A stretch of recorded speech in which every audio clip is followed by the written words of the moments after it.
요즘 자동차의 추세가 약간 가전제품화 돼가는 부분이 좀 있습니다. 대표적인 게 이제 차량 내에서 음악을 들을 때인데, 예전 같으면 이제 카세트 테이프나 좀 더 발전한 형태였었다면 이제 CD 플레이어 같은 거를 이제 장착을 해서 듣고 그랬었죠. 근데 이거보다 더 앞선 게 이제 MP3 형태로 음악을 이제 압축을 해서 듣는 방법이 생기기 시작해서, 예전에 그 카세트 테이프에다가 앞뒤로 9곡 정도 이렇게 넣어서 18곡 정도가 이제 최대 값이죠. 그 정도를 들을 수가 있었는데, 뭐 요즘은 USB로 하면 거의 뭐 몇백 곡은 그냥 뭐 용량 크기에 따라서 좀 다소 차이는 있겠지만, 차량에 이제 설치할 수 있는 실질적인 이제 FAT32 포맷이라고 그러죠.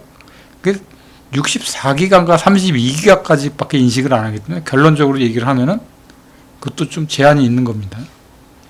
얘기가 좀 빗나가긴 했는데, 이렇게 발전한 이제 하드디스크의 용량이 어마어마해졌죠. 요즘은 보통 2테라, 1테라가 기본입니다.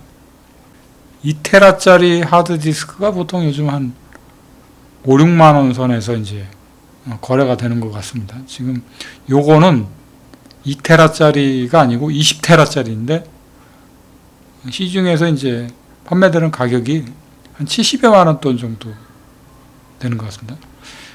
개인적으로 저는 이런 하드디스크가 필요가 없죠. 필요하다 그래도 이제 고민하게 되는 부분이 뭐냐면, 아주 좀 오래전 4세대나 3세대, 2세대 정도 컴퓨터이다 보니까 이 용량이 큰 하드디스크를 꼽는다 그래도 시모스에서 인식을 할지 여부죠. 그러니까 적당한 하드디스크 차라리 중고를 사다가 꼽아서 쓰는 게 낫다 싶을 때가 많이 있습니다. 다시 이제 최근에 와서는 CPU의 속도를 따라갈 수 있는 이제 하드디스크보다 SSD라는 이제 저장 공간이 활성화가 많이 됐습니다. 그 중에서도 이제 슬롯에 꼽는 형태의 M.2라는 형태의 이제 저장 공간이 있죠. 이게 과거 몇 년 전까지만 해도 이거 일반인들이 사기에는 굉장히 비쌌습니다. 그리고 최근에 나온 컴퓨터에서나 이 슬롯이 있지 없습니다. 굳이 없다라 그러면 이제 이거에 대한 카드를 만들 수 있는 이제 카드를 꼽으면 하긴 하는데, 그게 배보다 배꼽이 더 클 수 있기 때문에 그렇게 권장하고 싶지는 않습니다. 근데 최근에 이제 이 저장 공간, 이 M.2라는 저장 공간의 형태가 가격이 굉장히 많이 폭락을 했습니다. 한 970기가 정도의 저장 공간을 가진 이 M.2 SSD 카드를 구매한다 그러면 몇십만 원 줘야 되는데, 지금은 1테라짜리도 10만 원 안쪽인 걸로 알고 있습니다. 10만 원 안쪽까지 가격대가 뚝 떨어진 겁니다. 그래서 마음만 먹으면은 개인도 이런 SSD 카드를 보다 확장을 할 수가 있죠. 근데 이제 하드디스크하고의 차이점이 뭐냐면은, 하드디스크는 이제 물리적인 충격에 의해서 고장이 나버립니다. 충격을 받으면은 고장이 나서 헤드가 나가버리면 저장 장치.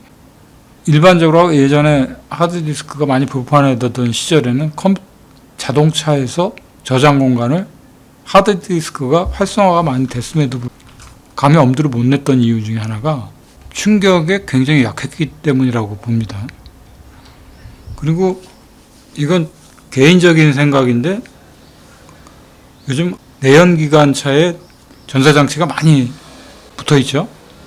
근데 상식적으로 조금 이해가 안 가는 부분 중에 하나가, 이 컴퓨터라는 거는 열에 굉장히 취약한 부분이 있습니다. 열에 취약하고 그런 데서 이제 오류가 나는데, 자동차하고 엄밀히 얘기하면 자동차는 이제 내연기관 그 엔진 내에서 열이 굉장히 많이 나기 때문에 실질적으로 그런 가전제품하고의 궁합이 딱 맞아 떨어진다라고 보지는 않습니다. 그래서 최근에 나온 시스템에 관련된 부품을 자동차에 장착하리라고 보지는 않습니다. 왜냐하면은 아무래도 열과도 문제가 있을 뿐더러, 그래서 예전 좀 구닥다리 기기를 자동차하고 연동하지 않나, 그런 생각을 해보게 됩니다. 올해도 어느 정도 영향이 있긴 한데 작년 재작년에는 이제 반도체 대란이라 그래가지고 자동차가 출고되는 시점이 굉장히 지연이 많이 됐었죠. 저도 그게 굉장히 궁금해서 이제 유튜브 상에서도 이제 검색을 해보면은 자동차에 들어가는 이제 반도체 부품들이라는 게 컴퓨터에서 말하는 과정은 아닐 거라고 봅니다. 아니라고 봅니다. 낮은 단계의 반도체라고 그러는 거.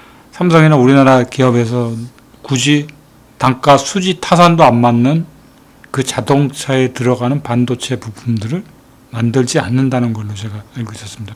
일단 그런 내용으로는 알고 있는데 대만에서 이제 생산을 해서 이제 자동차 업체에다 공급을 하는 그런 형태로 돼 있죠. 대만이 그것뿐만 아니라 컴퓨터에서 말하는 이제 메인보드도 거의 전 세계 시장을 점유하고 있는 걸로 그렇게 알고 있습니다.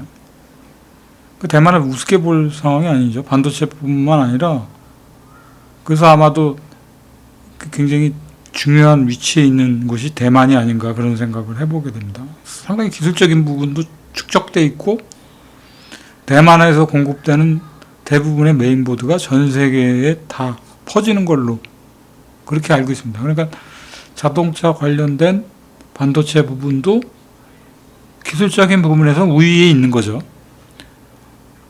반도체 대란이 있건 없건 간에 우리가 만들 줄 아는지 여부는 떠나서 일단은 그런 생산에 대한 모든 거를 거머쥐고 있었던 게 사실은 대만이라고 보는 거죠. 저는 개인적인 생각이긴 합니다. 개인적인 생각이긴 하지만 얘기를 진행을 해봤습니다.